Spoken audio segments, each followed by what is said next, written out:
Hello my dear students, welcome to Shakti sir classes. और आज हम पढ़ेंगे 10th क्लास की बुक फुटप्रिंट्स विदाउट फीट से chapter number 2 the thieves story.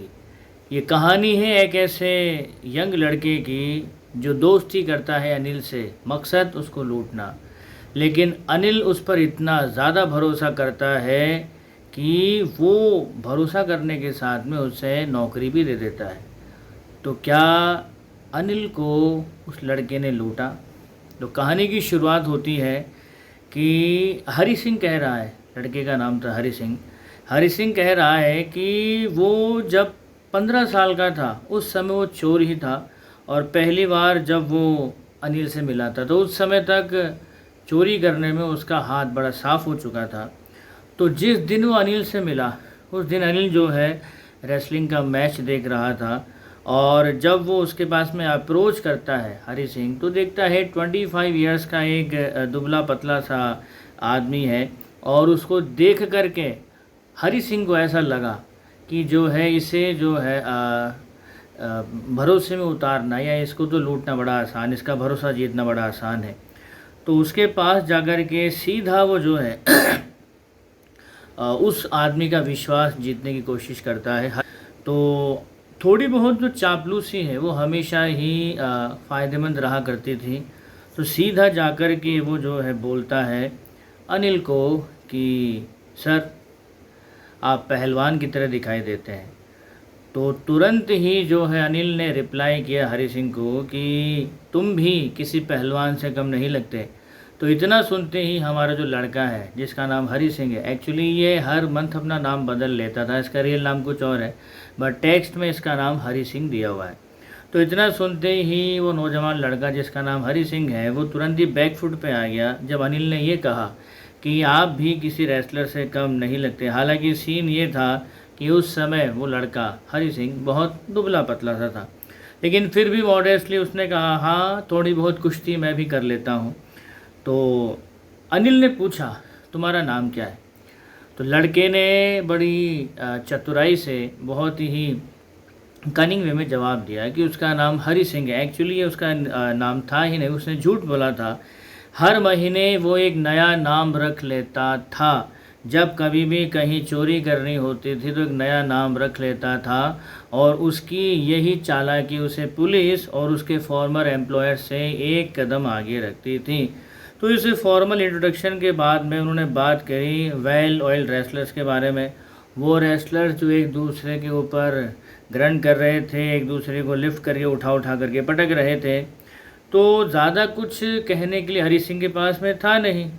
तो थोड़ी देर के बाद जो है अनिल वहाँ से चला गया, और जैसे ही अनिल वहाँ से मुड़ा तो पीछे पीछे हमारा हरी सिंह भी उसके हो लिया।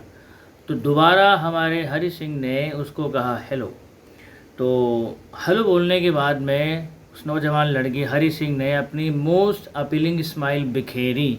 बहुत ही गज़ब की स्माइल, बहुत ही प्यारी स्माइल थी, और सीधा बोलता है हरी सिंह अनिल को कि I want to work with you but I can't pay you. ये जवाब दिया अनिल ने। इतना सुनते ही जो हमारा हरी सिंह है, हमारा नौजवान लड़का है, वो सोच में पड़ गया कि शायद उसने अपने शिकार को मिस जज तो नहीं कर लिया, क्योंकि जो इंसान तनख्वाह ही नहीं दे सकता उसके पास में पैसा क्या खाक होगा। लेकिन फिर भी उसने थोड़ा और आगे बढ़ाया अपनी बातचीत को, क्या आप मुझे खाना खिला सकते हो? तो बदले में अनिल बोला क्या तुम पका सकते हो? उसने फिर झूठ बोला हाँ, मैं पका सकता हूँ। तो अनिल बोलता है कि अगर तुम पका सकते हो तो मैं तुम्हें खिला सकता हूँ। तो वो सीधा मुझे जो है अपने कमरे पर ले गया जो कि जमुना स्वीट शॉप के ऊपर था, और उसने मुझे बताया कि मैं यानी हरी सिंह बालकनी में सो सकता है। लेकिन उस रात को जो खाना उसने बनाया वो इतना बकवास खाना बनाया, इतना कतई जहर खाना बनाया था कि ये मानिए कि उसने वो खाना अनिल ने वो खाना जो है गली के आवारा कुत्तों को डाल दिया। इवन आवारा कुत्तों ने भी उस खाने से मुंह फेर लिया, इतना बकवास खाना बनाया था। जाहिर सी बात यार, खाना बनाना आता नहीं तो कहाँ से उसमें टेस्ट होगा। तो अनिल ने उससे कहा कि भाई तुमने झूठ बोला था, आप एक काम करिए, आप यहाँ से चले जाइए। तो वो रूम से तो चला गया लेकिन उस जगह से नहीं गया, और वहीं आसपास ही खड़ा रहा। और वही अपनी मनमोहक मुस्कान बिखेरता रहा उसी अपीलिंग वे में, और उसको देख करके अनिल भी अपनी स्माइल रोक नहीं पाया। तो अनिल ने बड़े प्यार से हरी सिंह के सर पर हाथ फेरा और बोला कि कोई बात नहीं, मैं तुम्हें खाना बनाना सिखाऊंगा, और ये भी कहा कि मैं तुम्हें जो है तुम्हारा नाम लिखना सिखाऊंगा, और जल्दी ही तुम पूरे के पूरे सेंटेंस लिखना सीख जाओगे, और साथ ही साथ नंबर्स को ऐड करना भी सीख जाओगे। इतना सुनने के बाद हमारा जो हरी सिंह था बहुत ज़्यादा एक्साइटेड हो गया, वो ग्रेटफुल था। वो जानता था कि अगर एक बार वो पढ़ना लिखना सीख गया, एक बार अगर वो एजुकेटेड इंसान बन गया, तो वो क्या अचीव कर सकता है, उसकी कोई लिमिट नहीं थी। तो बड़ा अच्छा था अनिल के लिए काम करना। तो सुबह सुबह अनिल के लिए चाय बनाता था मॉर्निंग में, और उसके बाद में वो जो है डे सप्लाई इसके लिए बाज़ार जाता था, जो भी घर का सामान आता था उसे ख़रीदने के लिए। तो यूजुअली वो जो डे सप्लाई के लिए अनिल उसे पैसे दिया करता था, उसमें से हमेशा एक आध रुपये वो बचा ही लेता था। और आगे हरी सिंह ये कहता है कि अनिल ये बात जानता था कि उसने उस पैसे में से कुछ बचाया है, डे सप्लाई का जो अमाउंट उसने दिया था उसमें से कुछ न कुछ बचाया है, लेकिन कभी उसने इसका हिसाब मांगा नहीं, और ना ही कभी इस चीज़ से उसने कोई परवाह की। कोई बात नहीं, थोड़ा बहुत बाहर जाता है तो एक आध रुपया उसको अगर रख लेता है तो कोई इशू नहीं था, वैसे भी तनख्वाह वहाँ देता था वो उसको। तो ना तो कभी अनिल ने पूछा, ना ही कभी परवाह करी कि एक आध रुपये बचता है तो वापस क्यों नहीं देता। तो अनिल जो अपना पैसा बनाता था वो था फिट्स एंड स्टार्ट से, और वो एक हफ्ते उधार लेता और दूसरे को उधार दे देता था। तो वो हमेशा वरी करता था, हमेशा चिंता में रहता था कि उसका नेक्स्ट चेक कब आएगा।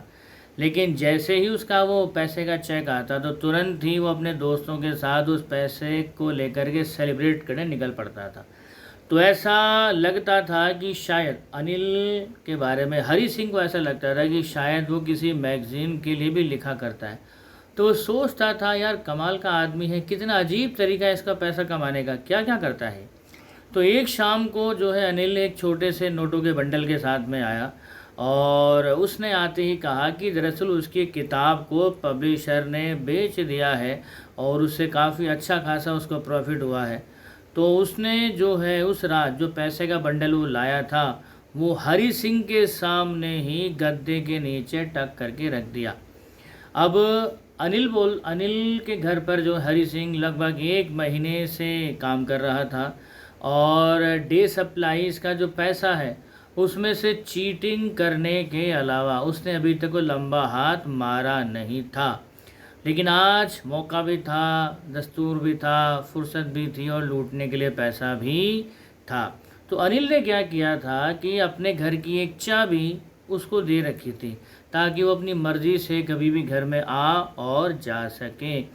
तो हरी सिंह ये बोलता है कि अब तक उसके जो फॉर्मर एम्प्लॉयर्स थे और हमारे अनिल को कंपेयर करें तो अनिल अब तक का सबसे ट्रस्टिंग पर्सन था जिससे वो कभी मिला था, और शायद यही वजह थी कि उसे लूट पाना बहुत ज़्यादा मुश्किल था।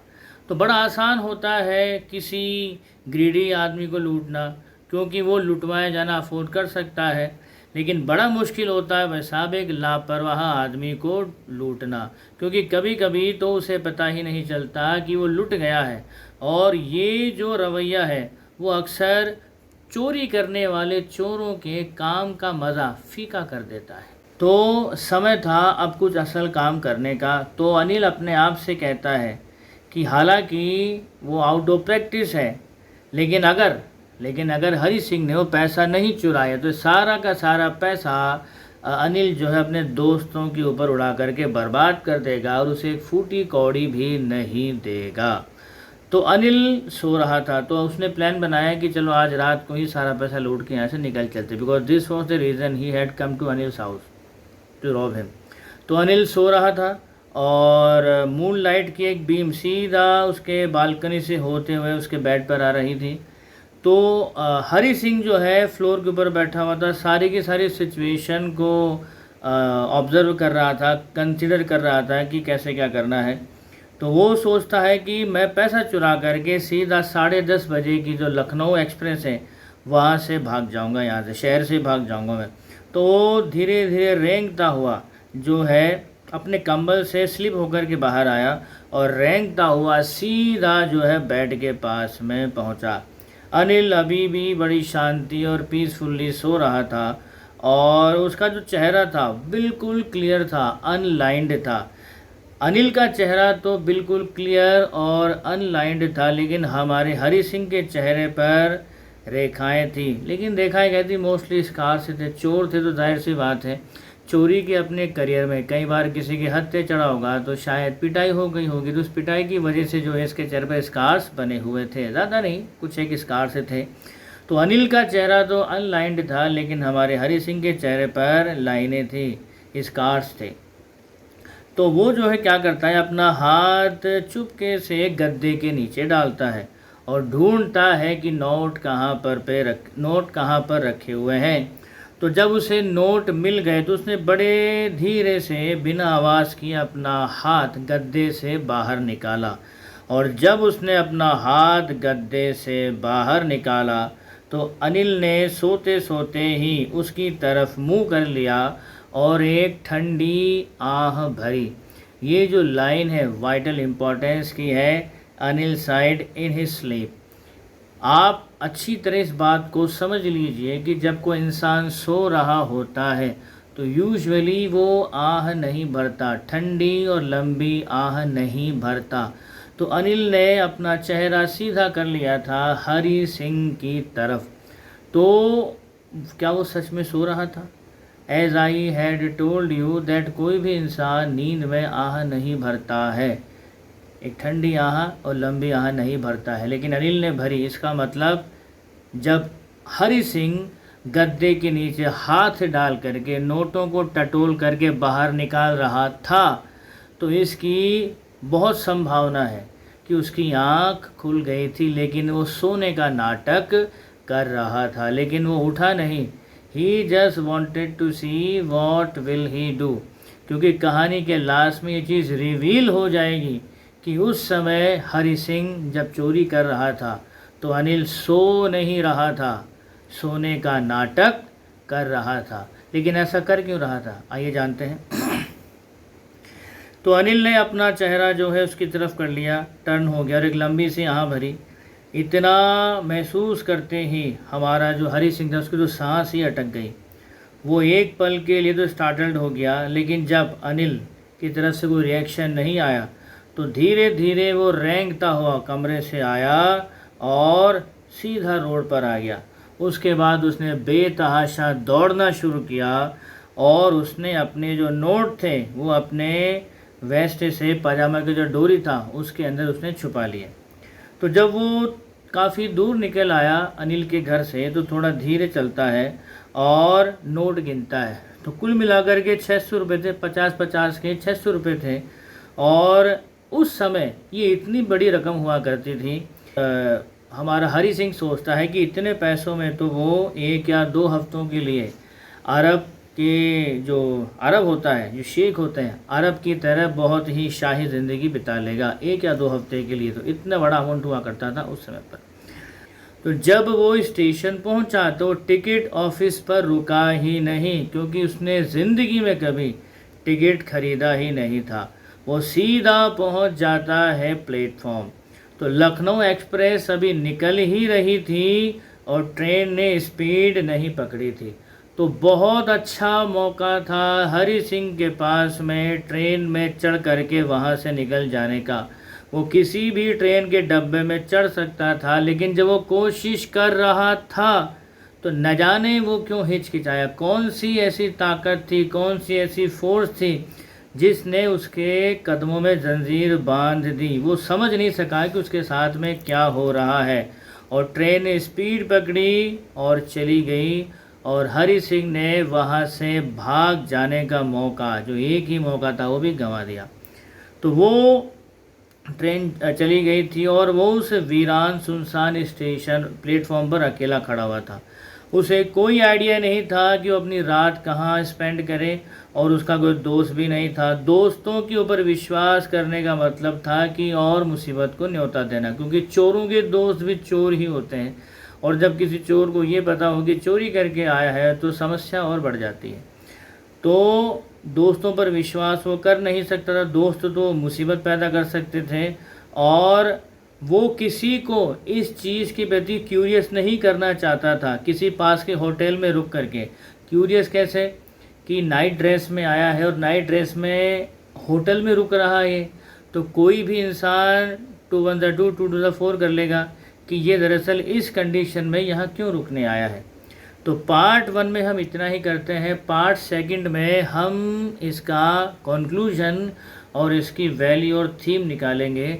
तब तक खुश रहिए, मुस्कुराते रहिए। जय हिंद, जय भारत, वंदे मातरम।